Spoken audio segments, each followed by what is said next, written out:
Hi guys! Samahan niyo kami sa vlog na to, pag-usapan ang data privacy online. Bago kami mag-start, mag-introduce muna kami.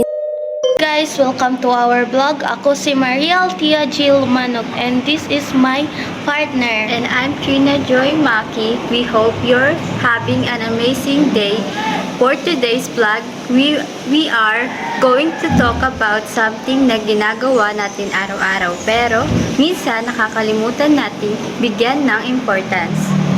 That's right. Ang topic natin ngayon is privacy protection strategies, data privacy, and yung PEPOL. Sa panahon ngayon, halos lahat tayo may cellphone na. Pagkagising natin, Facebook agad, TikTok, Instagram, Messenger, YouTube, at kung ano-ano pang apps. Pero naisip nyo na ba kung gaano karaming impormasyon ang naiwan natin habang gumagamit tayo ng internet? Exactly. Every like, comment, share, upload, or even pag-install ng app, may information tayong na ibibigay. Kaya sa vlog na ito, pag-uusapan natin kung paano natin maprotektahan ang ating personal information habang nag-i-enjoy pa rin sa paggamit ng internet. Bago tayo pumunta sa tips, let's first understand kung ano ba talaga ang data privacy. Simple lang ang meaning nito. Data privacy is protecting your personal information from people who should have access to it. Kasama rito ang pangalan mo, birthday, cellphone number, email address, password, pictures, videos, school, at kahit ang current location mo. Minsan, hindi natin mapapansin na nagbibigay na pala tayo ng personal information kapag nagda-download tayo ng apps o gumagawa ng bagong account. Kaya importante na alam natin kung anong impormasyon ang hinihingi ng isang app bago natin ito payagang gamitin. Bakit mahalaga ang data privacy? Ngayon, pag-usapan naman natin kung bakit mahalaga ang data privacy. Imagine this, nag-post ka ng picture habang nasa bakasyon, kakasama ang caption na wala kami sa bahay for 3 days. Mukhang normal lang, di ba? Pero sa mga masamang tao, malaking impormasyon na iyan dahil alam nilang walang tao sa bahay ninyo. Isa pang example, may nag-message sa'yo na nanalo ka raw ng cellphone at kailangan mo lang ibigay ang iyong account details.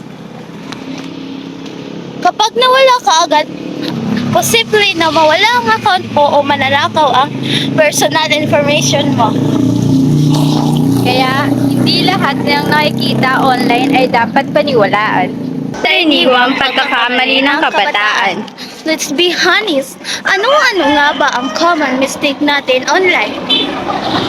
Number 1. Oversharing, minsan pati schedule natin, location, o personal problems pinopost natin. Number 2, accepting friend request from stranger. Hindi porket marami kang friends online ay safe na yon. Number 3. Using weak password tulad ng birthday, pangalan, o 1, 2, 3, 4, 5, 6. At number 4, pa-click ng random links na ipinapadala ng hindi kilalang tao.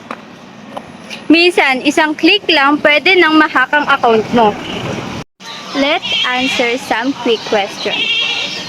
What is data privacy? It's protecting our personal information and making sure that only trusted people or organization can access it. What information should never be shared online?